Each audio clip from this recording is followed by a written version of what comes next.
O plenário do Supremo Tribunal Federal começou a julgar ações que questionam competência para autorizar investigações no Poder Legislativo. E quem acompanhou a sessão e traz agora ao vivo as informações para a gente é o repórter Gabriel Ciafrei. Olá, Gabriel, muito boa tarde para você. Oi, Rafaela, boa tarde para você, boa tarde a todos. É isso mesmo, viu? Uma das ações de relatoria do ministro Alexandre de Moraes está em segredo de justiça. As outras duas são de relatoria do ministro Edson Fachin e se referem à suposta prática de tentativa de impedir escutas telefônicas e também ambientais que teriam sido feitas por policiais legislativos do Senado Federal por meio de varreduras em gabinetes de parlamentares. As investigações, ou melhor, a operação Métis ocorreu em 2016, após uma determinação da Justiça Federal em primeira instância. No julgamento de hoje, aqui no Supremo Tribunal Federal, o primeiro a falar na tribuna foi o advogado de um dos policiais investigados. Acompanhe agora todos os detalhes na reportagem. Logo que os processos chegaram ao STF, o então relator ministro Teori Zavascki aceitou o pedido de liminar, suspendendo a operação e concedendo liberdade aos policiais até o julgamento pelo plenário. Na sessão de hoje, o advogado de um dos policiais legislativos esclareceu que o servidor estava em missão e negou que tenha ocorrido crime. As condutas em comentos são efetivamente legais e regulares. A pretensa ilegalidade, ora sustentada, lamentavelmente pelo parquê, não encontra nenhum respaldo nos fatos. Os servidores públicos atuaram dentro dos limites legais definidos no regulamento. O advogado representante da mesa do Senado Federal, assistente na reclamação, questionou a competência do juiz de primeira instância. Que qualquer medida restritiva à Casa Legislativa deve passar necessariamente por essa Corte, por autorização dessa Corte. A Procuradora-Geral da República, Raquel Dodge, falou sobre o material apreendido durante a operação. Que eventuais nulidades de atos já praticados não atinjam medidas investigatórias independentes destas medidas de busca e apreensão e determinadas pelo juízo da 10ª Vara. Há ali notícias de fato delituoso que precede as medidas de busca e apreensão, há ali declarações colhidas que não estão interconectadas com as medidas aqui examinadas. Ao ler o voto, o relator de uma das reclamações e da ação cautelar, ministro Edson Fachin, destacou as competências atribuídas ao STF e a restrição de prerrogativa de foro por função. A Constituição Federal, de forma estrita e literal, não confere foro por prerrogativa de função a todo e qualquer agente público que exerça função pública nas casas legislativas. Na realidade, a opção constitucional pela adoção da prerrogativa de foro, sob uma compreensão republicana, volta-se à preservação da independência do exercício dos mandatos parlamentares. O ministro Fachin decidiu então aceitar parcialmente a reclamação, entendendo que houve usurpação das competências do Supremo apenas em alguns aspectos. Disse que as provas que não causaram prejuízos ao processo permanecem íntegras e a quebra de sigilo em relação a parlamentares é ilícita. Por fim, aceitou o pedido da PGR para enviar ao Supremo o material apreendido durante a operação.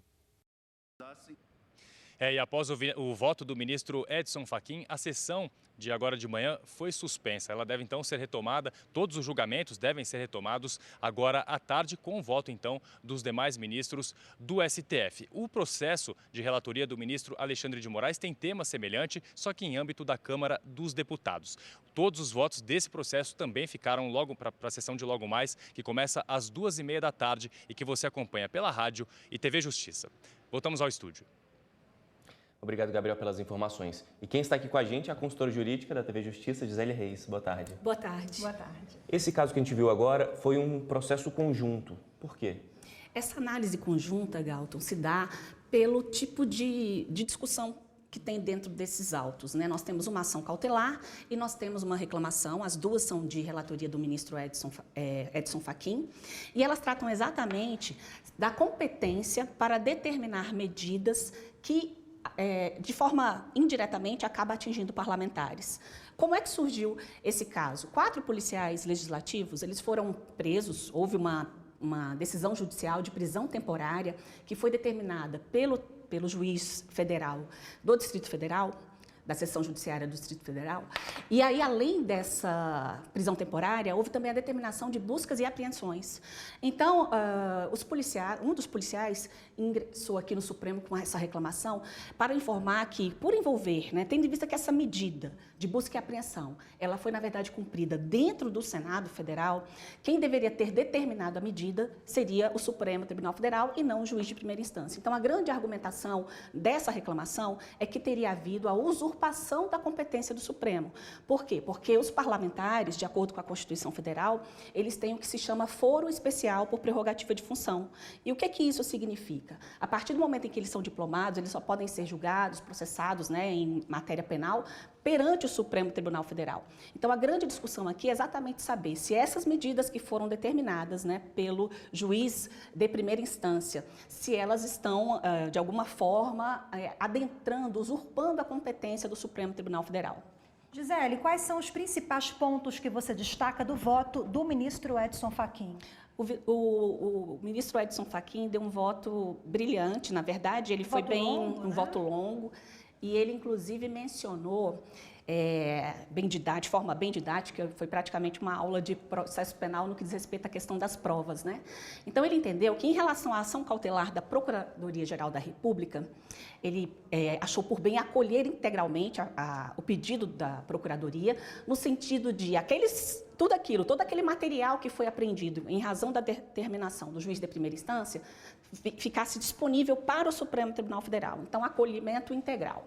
Em relação à reclamação, ele entende que deve ser parcialmente julgada procedente e ele justificou o voto entendendo o seguinte, olha, só quem tem foro especial por prerrogativa de função, antes ele declarou que entende que há irregularidade, há usurpação da competência do Supremo Tribunal Federal.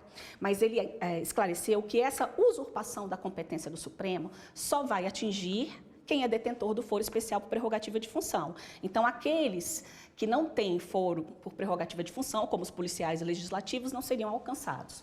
Outro ponto, para que tenha a declaração de nulidade de uma prova e para que ela seja invalidada do âmbito do processo penal, é necessário provar, então, o prejuízo. Então, nem toda prova que foi produzida de forma irregular causará automaticamente prejuízo ao processo. Então, ele entende que só aquelas que causarem prejuízo é que devem realmente serem retiradas da análise.